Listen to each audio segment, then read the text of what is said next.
mais uma vez, você que está aí se juntando a nós, prepare aí o seu cafezinho e vamos aí juntos nessa grande jornada ao longo da segunda carta de Paulo à igreja de Corinto. Hoje nós estamos aí na aula de número 12 e o tema que nós trataremos aqui nessa manhã eu batizei como consolo e cuidados com a igreja do Senhor.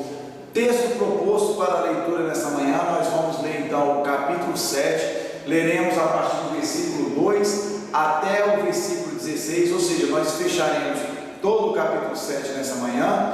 E antes de mais nada, eu não poderia dizer que nós nos alegramos muito com a sua presença aqui conosco nessa manhã, de você estar participando conosco aí nessa atividade na Escola Bíblica Dominical. E eu queria te pedir, se esta é a primeira vez, é a primeira aula que você participa conosco, que você então faça a sua inscrição aí no canal da nossa igreja, compartilha deste canal também com seus amigos, com seus familiares, com as pessoas que você gosta de se relacionar, e dizer também que estamos ali no Instagram, no @ICPresbiteriana. Você pode lá no seu Instagram nos achar e nos adicionar, e certamente você vai receber também mensagens que vão edificar o seu coração. E para fecharmos então esse início, se você gostou desta aula, se esta aula foi interessante para você, não esqueça de ao final dar aquele joinha para nós, porque isso é importante, fortalece o canal e juntos nós vamos então crescendo aí no conhecimento de Deus e a palavra do Senhor vai sendo disseminada para os quatro cantos da terra. E por fim também eu queria te pedir, se você quiser deixar algum comentário, coloque aí o seu comentário, algo que você não entendeu, algo que te chamou a atenção. Certamente, se você tiver alguma dúvida, alguma pergunta, muito em breve então a gente pode aí estar respondendo, e para a gente é sempre um prazer tê-lo aí como participante da nossa escola. Bom, antes de entrarmos no texto propriamente dito, eu queria te convidar a fechar os seus olhos para que nós juntos possamos fazer uma oração ao nosso Deus. Vamos orar? Bondoso Deus, amado Pai, te louvamos, agradecemos o teu nome, somos gratos pelo sacrifício do teu Filho amado Jesus na cruz do Calvário, por aquela grande salvação que recebemos no nome dele. Ó Pai, no nome de Jesus, nessa manhã, te pedimos, abra as nossas mentes, abra os nossos corações, para que a gente possa, Senhor, aprender mais de Ti. No nome de Jesus nós oramos. Amém e amém. Vamos ler então o texto bíblico agora, o texto que está presente lá em 2 Coríntios, no capítulo 7, dos versículos 2 ao versículo 16. Diz assim a palavra do Senhor: acolhei-nos em vosso coração, a ninguém tratamos com injustiça, a ninguém corrompemos, a ninguém exploramos. Não falo para vos condenar, porque já vos tenho dito que estáis em nosso coração, para juntos morrermos e vivermos. Muito grande é a minha fraqueza para convosco, e muito me glorio por vossa causa. Sinto-me grandemente confortado e transbordante de júbilo em toda a nossa tribulação. Porque chegando nós à Macedônia, nenhum alívio tivemos, pelo contrário, em tudo nós fomos atribulados, lutas por fora, temores por dentro. Porém, Deus que conforta os abatidos, olha aí, porém Deus que conforta os abatidos nos consolou com a chegada de Tito, e não somente com a sua chegada, mas também pelo conforto que recebeu de vós, referindo-nos à vossa saudade, o vosso pranto, o vosso zelo por mim, aumentando assim meu regozijo. Versículo 8: porquanto, ainda que vos tenha conquistado com a carta, não me arrependo, embora já me tenha arrependido, vejo que aquela carta vos contristou por breve tempo. Agora me alegro, não porque fostes contristados, mas porque fostes contristados para arrependimento, pois fostes contristados conquistados segundo Deus, para que de nossa parte nenhum dano sofresses. Porque a tristeza segundo Deus produz arrependimento para a salvação, que a ninguém traz pesar, mas a tristeza do mundo produz morte. Versículo 11. Porque quanto cuidado não produziu isto mesmo em vós, que segundo Deus fostes contristados? Que defesa, que indignação, que temor, que saudades, que zelo, que vindita! Em tudo destes provas de estardes inocente nesse assunto. Portanto, embora vos tenha escrito, não foi por causa do que fez o mal, nem por causa do que sofreu o agravo, mas para que a vossa solicitude a nosso favor fosse manifesta entre vós diante de Deus. Foi por isso que nos sentimos confortados. E acima desta nossa consolação, muito mais nos alegramos pelo contentamento de Tito, cujo espírito foi recriado por todos vós. Porque se em alguma coisa me gloriei de vós para com ele, não fiquei envergonhado. Pelo contrário, como em tudo vos falamos com verdade, também a nossa exaltação na presença de Tito se verificou ser verdadeira. E o seu entranhável afeto cresce mais e mais para convosco, lembrando-se da obediência de todos vós, de como o recebestes com temor e tremor. Versículo 16: Alegro-me porque em tudo posso confiar em vós. Como eu falei inicialmente, o tema da nossa aula é consolo e cuidados com a igreja do Senhor. Como nós vimos aqui no capítulo 7, Paulo retoma o seu coração pastoral. Paulo então abre mais uma vez o seu coração à igreja de Corinto. Como nós já vimos algumas vezes, principalmente na primeira carta, nós podemos observar que a igreja de Corinto não era uma igreja fácil. Se você porventura acha que a sua igreja é uma igreja complicada, se você pensa que a sua igreja é uma igreja problemática, se você pensa que a sua igreja tem muitas falhas, eu te convido a não só permanecer aqui conosco durante esta jornada da segunda carta aos Coríntios, mas que você volte lá na primeira carta aos Coríntios e faça a leitura daquela carta, porque você vai ver o que é sim uma igreja problemática. A igreja de Corinto, ela tinha uma série de problemas e problemas extremamente sérios. Mas o que nós percebemos aqui é que em nenhum momento Paulo abriu mão do amor que ele tinha por aquela igreja, até porque Paulo, o apóstolo Paulo, era o pai da igreja de Corinto, foi ele que havia fundado, ele havia permanecido com a igreja ali pelo menos 18 meses, lançando os alicerces, lançando os primeiros ensinamentos, tratando as ovelhas daquela casa, e você percebe claramente que Paulo tinha um afeto, um amor muito grande por essa igreja. Paulo tratava os coríntios como realmente filhos seus na fé, por mais que a igreja tivesse dado bastante problema a ele, por mais que a igreja tivesse dado bastante trabalho, bastante trabalho para ele, em nenhum momento Paulo deixou de amar aquela igreja. Então, no capítulo 7, Paulo vai trazer exatamente esse seu coração pastoral e vai se derramar mais uma vez. E aí nós vamos ver, à luz desse texto, o que Paulo então está trazendo de ensinamento para as nossas vidas nesta manhã.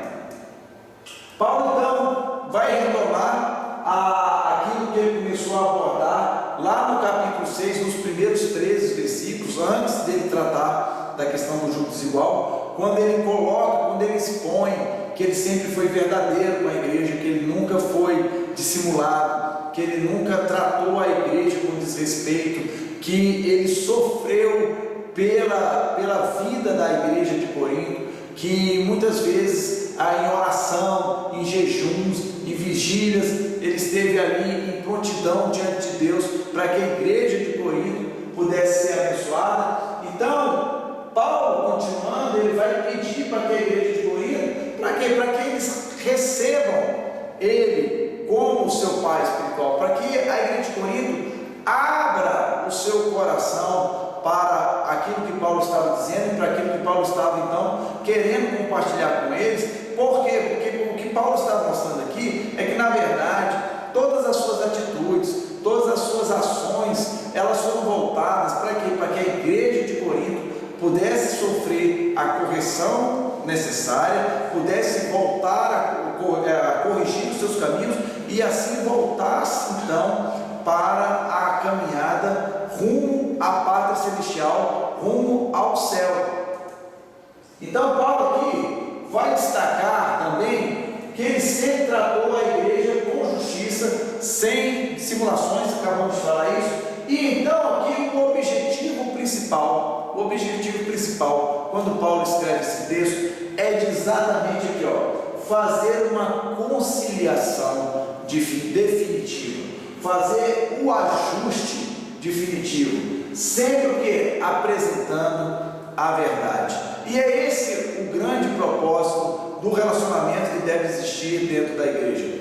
Falhas vão existir sempre, problemas vão existir sempre, dificuldades vão existir sempre, até porque todas essas coisas que eu falei só vão ser vencidas, ou só vão ser definitivamente finalizadas ou encerradas quando todos nós estivermos onde? Na morada celestial, lá no céu com Deus, porque lá no céu não entram pessoas imperfeitas, no céu não entram pessoas problemáticas, no céu não entram pessoas que tenham problemas.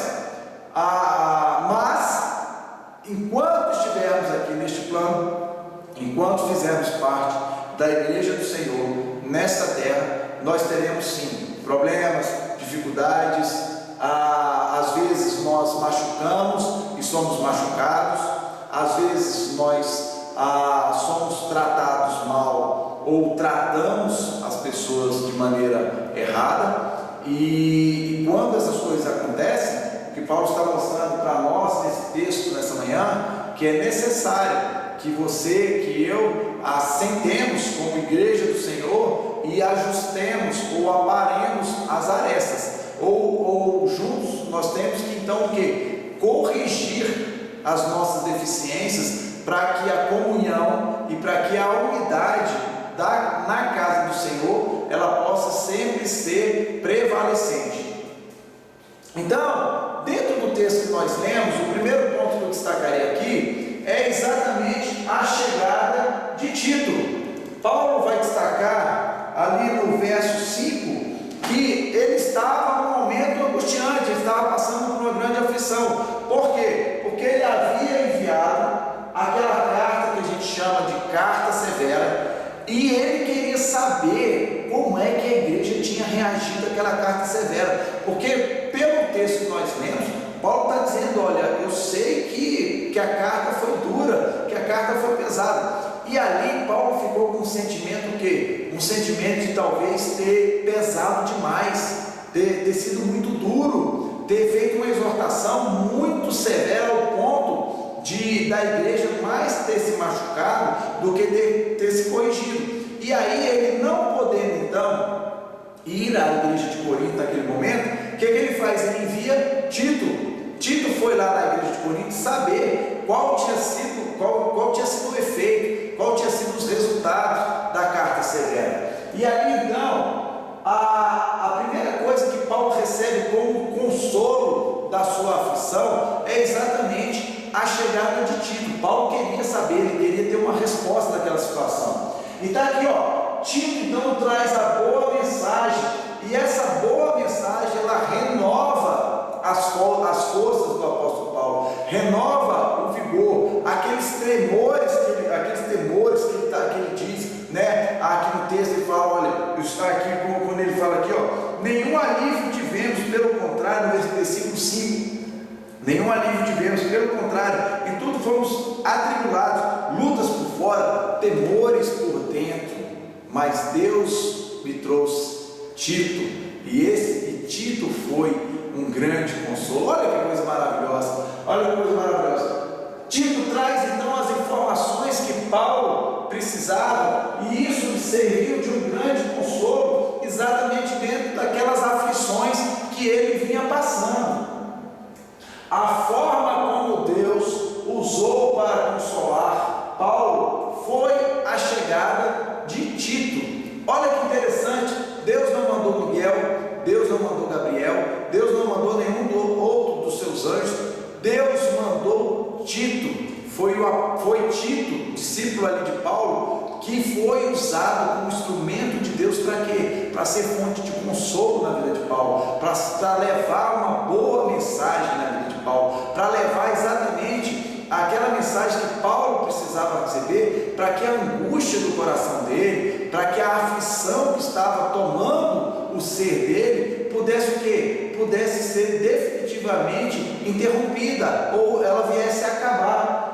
A aflição do coração de Paulo, então, ela foi acalmada com a chegada do seu amigo. Nós vemos claramente que Paulo diz assim: mas Deus que conforta o coração dos abatidos, mas Deus que consola os abatidos, me enviou Tito, e Tito me trouxe exatamente aquilo que eu precisava para ser consolado.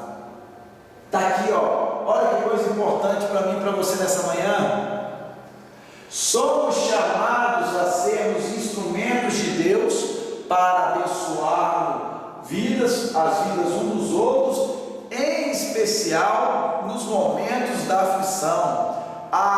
Olha, aquilo que eu falei, Deus não mandou nenhum anjo, Deus mandou foi um ser humano de carne e osso, o Tito, que foi lá e trouxe consolo, trouxe palavras de consolação para a aflição do apóstolo Paulo. E está aqui, ó, assim nós vemos, eu já falei, que Deus não manda anjos, mas Ele usa quem? Homens e mulheres de carne e osso. Para quê? Para fazer a obra dele nesta terra. Então, eu e você, nessa manhã, já temos aqui como um aprendizado, que nós como cristãos, somos chamados aqui a sermos instrumentos de consolação na vida daqueles que precisam de consolo. Nós somos chamados a sermos instrumentos para levarmos boas novas, uma mensagem uma mensagem que possa tirar as pessoas da fossa que elas estão inseridas muitas vezes, tirar as pessoas dos seus sofrimentos, das suas aflições, levando o quê? Levando essa mensagem de consolo, levando essa mensagem como um bálsamo. Perceba você que Deus não usa anjos, Ele usa pessoas de carne e osso, Ele nos usa, mesmo nós tendo todas essas falhas, essas limitações humanas. Por quê? Porque é um homem que entende as aflições de outro homem, ou uma mulher que entende as aflições de uma outra mulher. Anjo não entende o que é uma aflição humana. Por quê? Porque ele não é feito de carne e osso, ele não é um ser humano, é um ser humano que entende as fraquezas e as dificuldades de outro ser humano. Ponto 2 aqui, ó, a carta severa, ela produziu bons resultados e leva a igreja de Corinto ao arrependimento. Perceba uma coisa, o objetivo principal de quando Paulo escreveu a carta severa, como eu falei inicialmente, é exatamente chamar a igreja de Corinto ao arrependimento, para que eles se voltassem à realidade pelas quais eles estavam vivendo. Paulo queria que eles voltassem porque a santidade da palavra de Deus, porque eles estavam indo por caminhos tortuosos, eles estavam se desviando dos caminhos do Senhor. E Paulo, então, ele se alegra que essa carta, mesmo que dure, ela tenha então gerado mudança de comportamento na vida da igreja.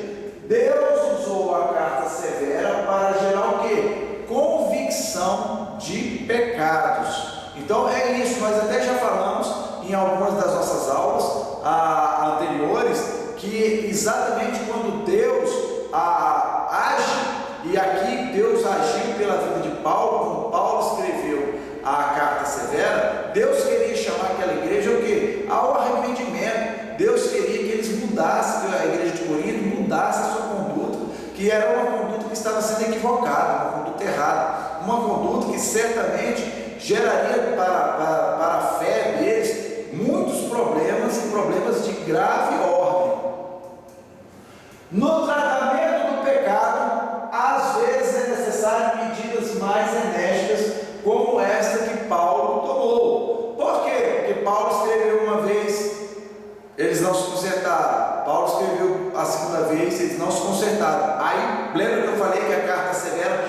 terceira carta que o apóstolo Paulo escreveu. Então, ou seja, aí Paulo foi, bem duro, Paulo arrochou, Paulo espremeu. Para quê? Para que eles pudessem então acordar, para que eles pudessem então despertar. E às vezes é isso mesmo, às vezes Deus precisa corrigir a nossa rota, e aí Ele age de uma vez e você não se corrige, Ele age outra vez e você não se corrige, e aí Deus vai e arrocha, e aperta os parafusos. E aí para quê? Para que eu e você possamos então entender que por onde nós estamos indo, entender que por onde nós estamos andando não é o caminho que Deus quer ou que Deus tem para as nossas vidas. A carta severa gerou tristeza no coração dos coríntios. Para quê? Para que estes se arrependessem, para que eles então se arrependessem das suas falhas e das suas faltas. A carta severa em nenhum momento foi para quê? Para denegrir a imagem da igreja, para distorcer as coisas. Não, a carta severa foi para que fosse gerado arrependimento nos corações da igreja de Corinto, e eles então, uma vez que eles se arrependessem, eles voltassem novamente para os caminhos do Senhor. O ponto 3 que destacaríamos então aqui, em relação a este texto, Paulo abrindo o seu coração, e Paulo então falando àquela igreja, Paulo aborda a tristeza gerada por Deus e a tristeza gerada por mundo. Então, em Paulo escrevendo a segunda carta aos Coríntios, ele vai destacar essas duas expressões: a tristeza que é gerada por Deus e a tristeza que é gerada por quem? Pelo mundo. E está aqui, a tristeza gerada por Deus gera um pesar inicialmente. Às vezes a correção divina, ela é dura, ela é pesada, e aí gera um profundo pesar mesmo no coração, uma tristeza. Porém, o resultado final é o que? É vida, é vida. Como aconteceu aqui, quando Pedro negou Jesus. Olha só o que eu vou te falar aqui agora. Quando Pedro negou Jesus, Jesus já tinha dado um alerta para Pedro. Falou: Pedro, Pedro, eis que Satanás pediu para que ele cirandasse com a sua vida. Satanás, o diabo pediu para cirandar com a sua vida, mas eu intercedi ao Pai para que a sua fé não desfalecesse.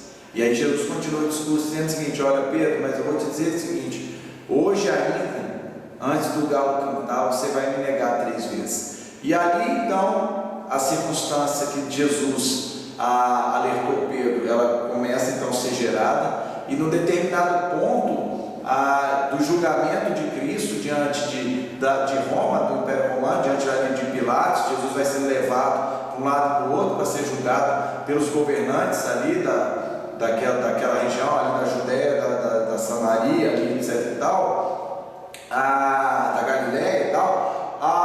Aí, num determinado ponto, então, Pedro foi questionado pelas pessoas: olha, mas você estava com aquele homem, você não lembra que você estava? Eu lembro de ter visto você. E Pedro: não, a gente viu. Pedro: não. Aí: não, era você mesmo, você andava com ele, você era um dos adeptos dele. Não. E aí o galo cantou. E aí, da forma como Jesus falou que aconteceria, aconteceu na vida de Pedro. E aí a Bíblia diz que Pedro chorou amargamente. Quando a Bíblia diz que Pedro chorou amargamente, é que aquilo gerou uma tristeza tão grande no coração de Pedro, gerou um pesar tão grande no coração de Pedro, que ele não teve outra reação a não ser o que? Chorar. Você já se sentiu assim? Claro, com certeza você já deve ter se sentido em algum momento da sua vida desse jeito. E muitas vezes a única reação que nós temos é de realmente chorarmos. E eu acho mais interessante, mais bonito, porque essa história de Pedro, ela não termina aqui no choro e na negação, no choro de Pedro e na sua negação a Jesus, porque a Bíblia diz que Pedro chora amargamente, mostrando que ele se arrependeu, e depois de Cristo ter ressuscitado, ele foi lá buscar Pedro, porque Pedro tinha voltado para a pesca. Eu fico imaginando que Pedro achou que já não servia mais para nada, que não servia mais para ser o mensageiro da palavra de Deus, porque ele tinha acabado de negar o seu Senhor.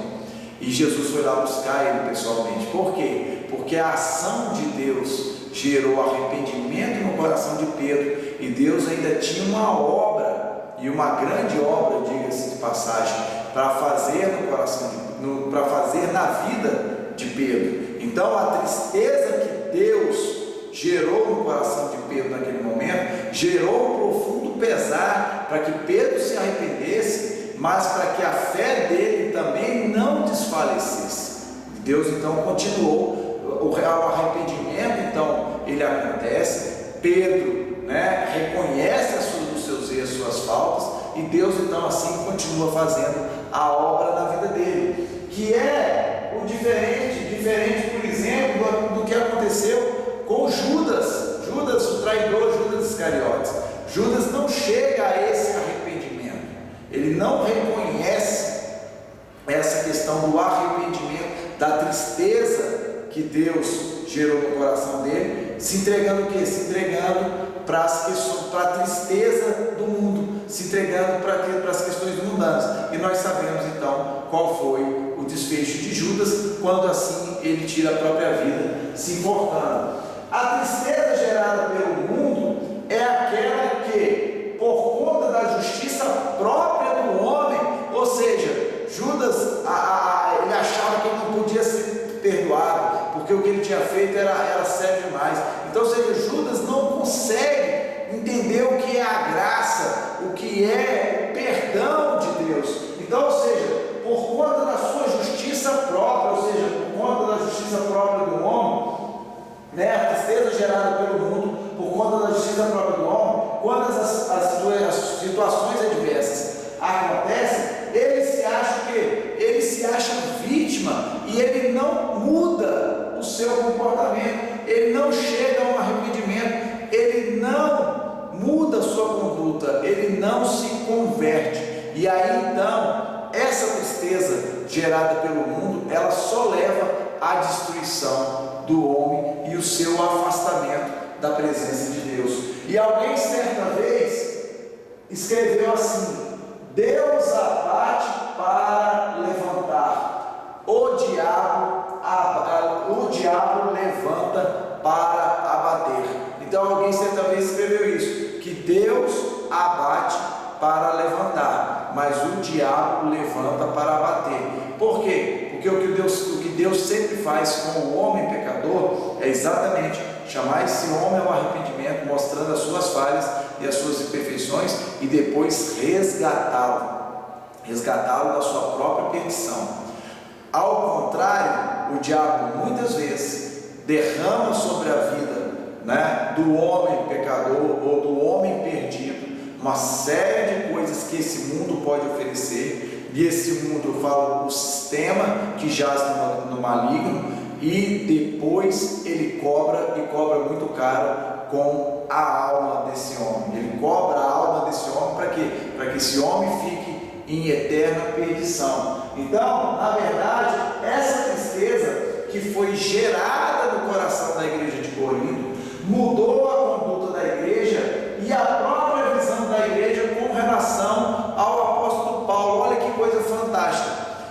Todo o trabalho da carta severa, todo o trabalho que Paulo teve de escrever a carta severa, dessa carta severa chegar, da igreja então recepcionar esta carta severa e de entender que Paulo ali queria que ele se corrigisse para o bem deles, gerou não só a mudança de caráter deles ou da sua conduta, mas também gerou mudança na forma como eles passaram a ver o apóstolo Paulo. Porque Tito, quando chega com a resposta da carta severa, ele chega dizendo para Paulo, Paulo, funcionou. Paulo, a igreja entendeu. Paulo, a igreja compreendeu a sua palavra, a igreja mudou a sua atitude, e mais, eles estão ansiosos para te receber. Eles estão ansiosos para que você possa voltar lá e possa voltar novamente e visitá-los. Eles estão assim,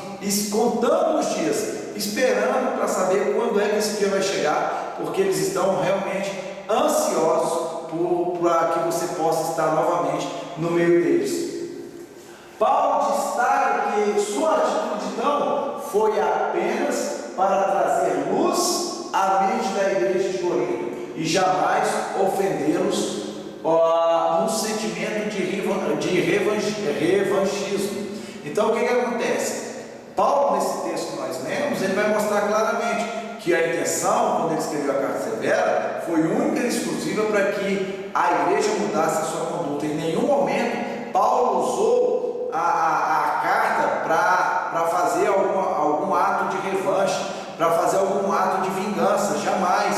Na verdade, o que ele queria desde o princípio era que houvesse o quê? Houvesse conserto interno dentro da igreja e conserto no relacionamento entre ele como pai na fé daquela igreja, como pai na fé dos membros daquela igreja de Corinto e a igreja para com ele, de tal sorte que a unidade e o amor pudessem ser prevalecentes. Quarto ponto, a alegria de Paulo por saber que as coisas deram certo. É isso que Deus faz, os consertos que Deus faz, as ações de arrependimento que Deus manifesta, elas têm sempre, no início, parece-nos que um sentimento de pesar, de tristeza, mas depois o resultado final, como nós já falamos, é um resultado de vida, é um resultado de alegria. E de por quê? Porque os laços são renovados, os laços são refeitos, a unidade prevalece, o amor se restabelece e a igreja só ganha com isso. Isso meio que se cumpre o que o salmista diz lá no Salmo 133, quando ele diz o que? Da importância da unidade da igreja, não é mesmo? Porque a unidade da igreja, ela é também fundamental, segundo o Salmo 133, ele diz, olha, como é bom que a igreja esteja em união, como é bom que a igreja esteja em unidade. E aí o salmista no Salmo 133, ele vai dizer, olha, quando essa igreja está em unidade, quando essa igreja vive essa unidade, ali no meio dela, Deus ordena a sua bênção.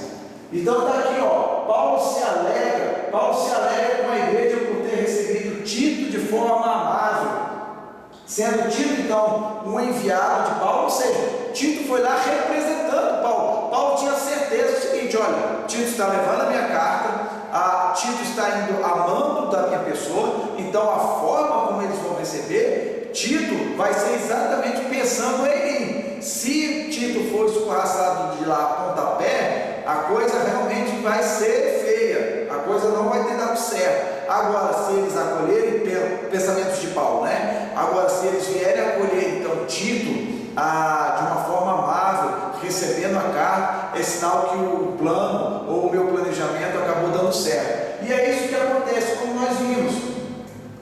A forma como a igreja recebeu Tito foi tão agradável que Tito ficou apaixonado pela igreja de Corinto. E é por isso que o texto bíblico usa assim, essa expressão estranhável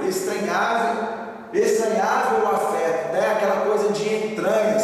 Se você já estudou um pouco da questão da Grécia Antiga, de como os gregos pensavam os sentimentos, as emoções, antes, na verdade, na Grécia Antiga, se achava que, na verdade, o homem, os sentimentos do homem, eles eram gerados pelas entranhas, aqui pelas tripas, pelo intestino mesmo. E se você perceber, de certa forma, é lógico, hoje a gente sabe que as emoções estão aqui nas funções cerebrais, no cérebro, ali na questão do hipotálamo, etc. e tal. Mas, no passado, quando os gregos, né, começaram a estudar essas questões da emoção, eles achavam que as emoções então estavam ali nas entranhas, né, que ali na questão do intestino. E se você for perceber, muitas vezes, quando você fica nervoso ou mais ansioso, você percebe claramente o quê? Um certo desarranjo intestinal. O intestino meio que muda a forma dele atuar. E aí, por conta disso, né, durante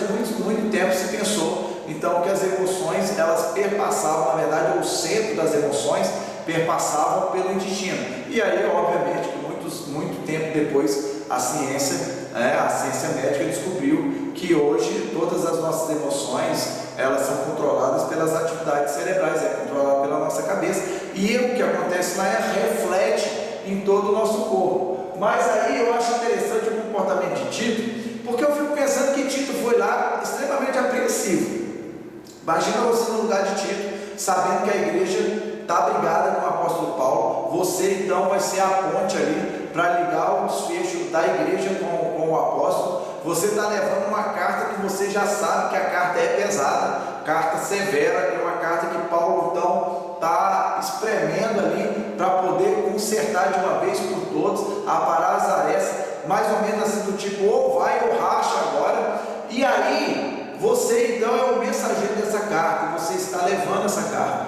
E aí, o que o texto bíblico diz é que Tito foi recebido de uma forma extremamente amável, de que Tito foi recebido de uma forma agradável, ao ponto de que a igreja, que ele não tinha tanto conhecimento e nem tinha convívio com aqueles irmãos, passou o quê? A ser parte da vida dele também, passou a habitar o coração dele. Tito começou a ver a igreja de Corinto com outros olhos também. Olha que coisa fantástica. É aquela coisa de você falar assim, olha, a minha igreja é maravilhosa, a minha igreja é amável, a minha igreja é amistosa, a minha igreja é acolhedora, a minha igreja você se sente em casa quando você vai visita ou quando você está nela. É assim que Tito se sentiu quando chegou em Corinto. Aquela igreja passou a ser parte da vida dele. E eu acho, pelo menos penso assim, que é assim que nós temos que compartilhar como é a nossa igreja. Então, assim, claro que problemas existem, falhas existem, erros existem, nós estamos aqui todos os dias, o que? Sendo aperfeiçoados por Deus, mas nós precisamos, eu, você e todos nós que nos declaramos cristãos, na igreja em que nós estamos inseridos, nós precisamos o que? Essa igreja, ela precisa ser amável, ela precisa ser amistosa, ela precisa ser acolhedora, e nós precisamos trabalhar para que essas coisas realmente possam existir dentro da igreja. E para concluir então, vamos concluindo então aqui o nosso estudo dessa manhã, com esses 3 pontos que eu destaco aqui. Concluindo então o capítulo 7, as tristezas da vida podem ser reagidas de acordo com a ótica de Deus ou com a ótica do mundo, ou seja, ou você vai se deixar levar pela a tristeza que Deus gera no seu coração quando precisa haver arrependimento, ou então você vai seguir a forma como o mundo trata as questões ou trata os relacionamentos, lembrando que a tristeza de Deus gera arrependimento que deságua em vida, já a tristeza do mundo não gera arrependimento e deságua em morte. Segundo ponto aqui é que quando uma igreja sai da orientação da palavra do Senhor, ela precisa ser exortada para voltar aos caminhos aplainados de Deus. E isso aqui também se aplica às nossas vidas de modo individual. Então, eu estou te dizendo nessa manhã que se você é um cristão, que se você quer continuar caminhando nos caminhos do Senhor, caminhando segundo as orientações de Deus, você pode ter certeza que se você sair dessa orientação, que se você sair desta direção, da direção que Deus lhe dá, pode ter certeza que Deus vai te trazer de novo para a rota, e este trazer de novo para a rota nem sempre é muito agradável. E por fim, terminando então a nossa conclusão nessa manhã, a obra de arrependimento no coração do homem pecador é um ato exclusivo de Deus. Paulo tinha toda a certeza que por ele mesmo, pelas suas próprias forças, ele jamais conseguiria levar a igreja de Corinto ao arrependimento. Ele tinha total convicção disso. Tanto é que ele confiou todas as suas fichas, todo o seu talento, tudo aquilo que ele podia fazer nas mãos de quem realmente poderia mexer com os corações da igreja de Corinto, que é o Espírito Santo de Deus. O Espírito Santo de Deus é o único que pode realmente trabalhar no coração de um homem e transformar esse coração. Nenhum homem na face da terra tem esse poder, e nenhum sistema deste mundo, por mais brilhante que ele seja, tem esta capacidade. Apenas Deus, apenas Deus, apenas Deus é capaz de transformar o coração do homem pecador. Que Deus abençoe a sua vida nesta manhã, que essa palavra possa encontrar um lugar especial aí no seu coração, e que, se Deus quiser, estaremos aqui juntos mais uma vez no próximo encontro, na próxima aula. Um grande abraço para você, no nome de Jesus.